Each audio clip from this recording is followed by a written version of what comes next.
I am curious though, because these days there is this explosion in obsession with genetics, and I certainly feel that there's much more that we don't know than what we do know. Oh, for sure. Yeah. And even like you buy a 23andMe from Walmart, and 23andMe software asks you, do you want to know what your genes are? Because if you have higher predisposition Alzheimer's, do you want to know? Right. And so you literally have to select that. But there's the risk of false positives or false negatives with some testing. But anyways, the question I want to ask with the genetics, there are those that like, oh my gosh, I have the dreaded HLA, I'm screwed, which of course just induces this fear, this neurosis. I'm curious from your perspective, how valuable do you feel like the genetic component is, especially when it's like, well, just because you have the gene, or how valuable do you think that is for this?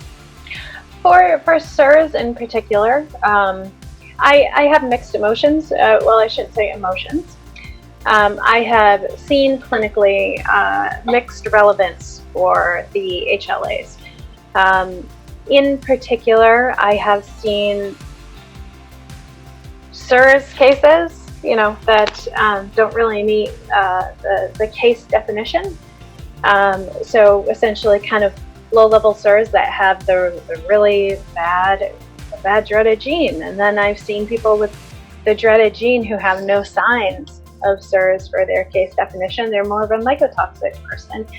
So it's really hard to hang our hat on. And what we've seen from, genetics recently, is that just because you have some type of heterozygous or homozygous mutation doesn't mean that the gene is completely defunct. Sure, there are certain inheritable diseases that typically end in death because of some type of inherited genetic anomaly. That does happen, but some of the things that people get really worked up and concerned about, they're just not things that are a death sentence, and when you're looking at something like the HLA, I think people also need to be reminded what this is. Your HLA are code for the little baseball mitts on the outside of your white blood cells that catch the antigen, hold on to it, and show it to the rest of the immune system and say, hey, go after this. In SIRS, the concept is that baseball mitt is now really greasy and it can't really get a grip on the antigens that are coming in. So instead of catching that ball and showing it to the rest of the immune system cleared out, it drops out of the mitt where it just kind of rolls around on the floor, and then another ball comes and another ball comes and another ball comes, and all of a sudden you're burdened with toxins. So the concept of SIRS is really working from an antigen removal perspective. And I like I said, I don't see it as often, and that could be just me and the population and the people that I work with.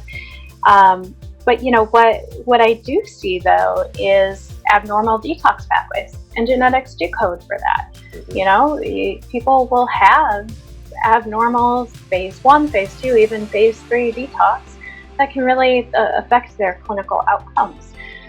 So I do get excited when people already have their 23andMe data pulled from years ago on a PDF on their computer, that they can upload somewhere else now that we have all these. There was a period of time where we were just at a loss for any of the translational programs. So it was like maybe a year or so. It was a little bit of a dearth. But now it seems like there's a lot more people who are coming in who have done this. They've used companies like Self-Decode and things like that to really get that information tangible. And once again, it's genetics, so there's a concept of nature and nurture. It's good to know where weaknesses lie, but in those cases, they're really just weaknesses for people that can really be supported or further exacerbated depending on what you're doing for the person.